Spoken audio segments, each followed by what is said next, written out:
blogbriefing.com. In the mix.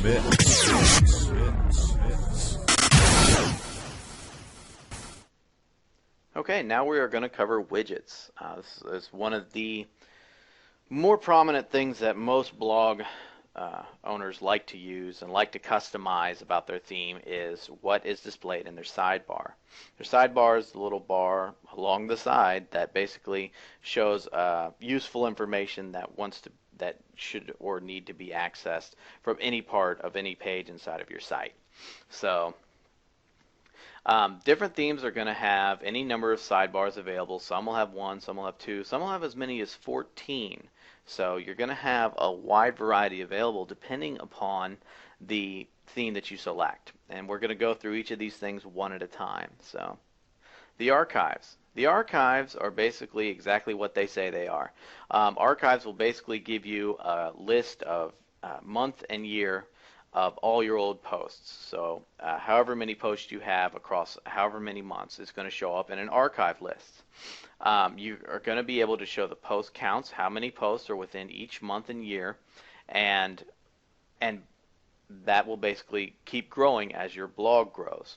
One thing about the archives, though, is that as you maybe accumulate up to 4 years worth of blog posts, that list is going to get pretty long. So WordPress gave you the option to display it as a drop-down. So now instead of taking up 48 lines in your sidebar, which is pretty valuable real estate, you instead can display one line, which is a drop-down. They can select it, and it'll automatically go to that archive post. You simply give it a title, and you're all set to go. All right, the next is the calendar. If people want to go over maybe a posting that you did maybe earlier in the month, but not necessarily old enough to go through the archives, which is over a month old, you usually want to be able to access that through the calendar. Every day that you post is going to show up as a link on your calendar, and WordPress will update that automatically for you for quick and easy access. It's a very handy feature in your sidebar.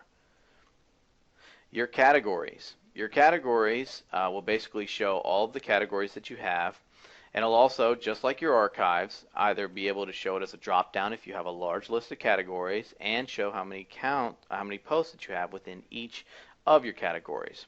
And also another very handy feature is the hierarchy. Sometimes you want to be able to show all the subcategories within the categories, and sometimes you don't. So to be able to do that, you can just click the show hierarchy, and it'll show all your subcategories for you. So that's a very handy thing to have to keep your blog structured and organized as your categories. Your links. Your links is basically, like I said, your blog roll. You can show every single link here, and you have your different options available, such as the description if you decided to put one in there, and also an image, which is an advanced feature if you wanted to have an image next to each link. But the handy part about this was that if you want to, you can only show a certain category of links in this individual link section.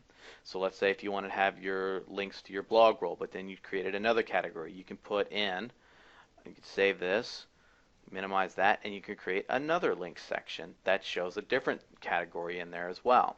So it's very handy to have. Your metadata. Your metadata is just a fancy way of saying your login, log out, and all that other, your feed link, and and your admin link, and the WordPress links, and all those little supplemental stuff that kind of didn't have a place but needed to be shown.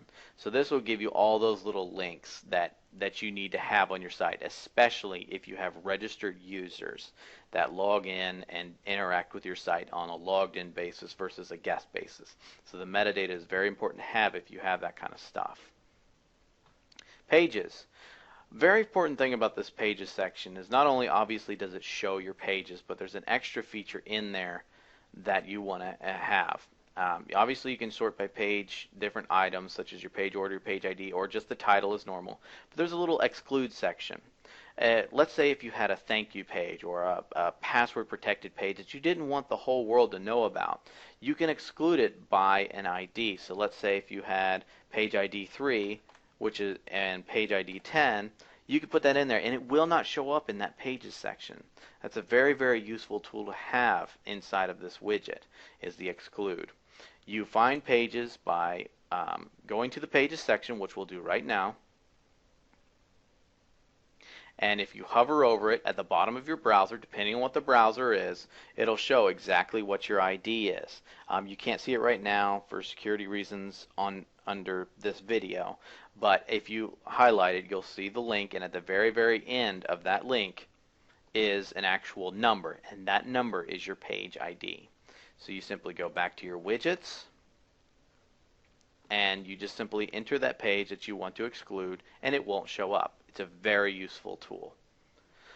Recent comments and recent posts are pretty much the same thing. They're pretty self-explanatory. You can add anywhere between 1 and 15 comments for people to show, and that really helps your visitors engage in your conversation and see what the latest stuff is on your site. So recent comments and recent posts are actually pretty good to put into your sidebar for quick access. The tag cloud, just like I spoke of earlier, will just display your clouds in just a very hodgepodge and mashed together way of the different tags you have on your site, with the one exception. If anybody's ever seen a tag cloud before, they obviously know what I'm talking about. The more of a single word that you add as a tag inside of all of your posts, the more prominent it will be in your tag cloud. Basically, this gives users a quick access to some of the most frequently discussed about topics on your blog, and it displays them all in link form, and whenever they click on that individual keyword, it will automatically take them to a page that shows every post that pertains to that tag. So it's actually pretty handy to use if you want people quick access to common topics that are spread across multiple categories or spread across your blog. The search feature usually is displayed at the top of a sidebar, and the good thing about the search feature is if you do not display a title, it will not show one. So it'll only display the search box and the search button. So it's actually a little tidbit there that not many people know about. So if you want a quick search on your sidebar to be able to search your entire site, you just simply add it to your sidebar. Alright, and the RSS feed. This is a very powerful tool that you can use inside of your sidebar. The RSS feed will basically allow you to enter any RSS feed URL, not just ones from your blog or your site, but any one that you can find on the internet. So if you have a blog that you enjoy reading, you talk about all the time, you can maybe put their feed in there. Or maybe if you have a certain feed from, let's say, a Google search or something along those lines, you can put that feed into here, and it will display the posts in your sidebar and the little feed items for your visitors and your guests and your registered users to get quick access to. So it's a very valuable tool to use if, let's say, that you have frequently updating content from different areas of the net that you don't want to necessarily do all yourself. A good RSS feed in your sidebar will take care of that for you. And I saved one of the most commonly used, widely flexible, and one of the best widgets in the entire arsenal of widgets you have with WordPress for last. And that is your text. And this is basically a free-for-all, do anything you want, arbitrary text or HTML section. If you want to add a simple welcome comment, if you wanted to add latest news here, if you wanted to add AdSense code, if you wanted to add an opt-in code from, let's say, an autoresponder, you can add anything you want into this text box. We'll also go over things such as shortcodes later, but you can even add things along those lines as well. You can add just about anything into this text box and have it displayed upon your sidebar. It's a very, very, very powerful tool that's available because of how flexible it is.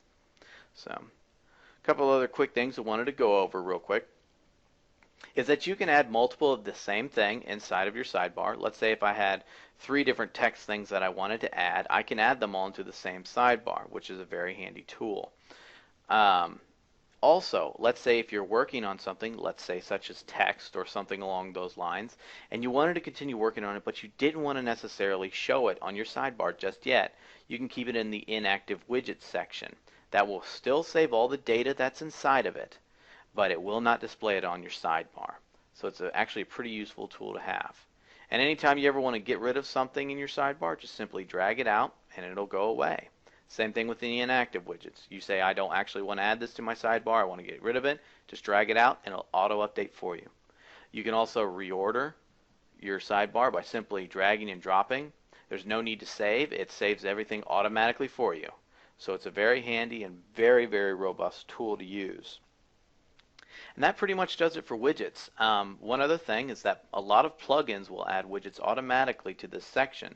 So anytime you ever install a plugin, which we'll go over later, you'll want to come back and check this section to see if there's any useful widgets that have been added as a result of that plugin that you may want to display on your sidebar. Well, that pretty much does it for widgets. We'll see you in the next video. Tearing the joint up. Live in the mix. Blogbriefing.com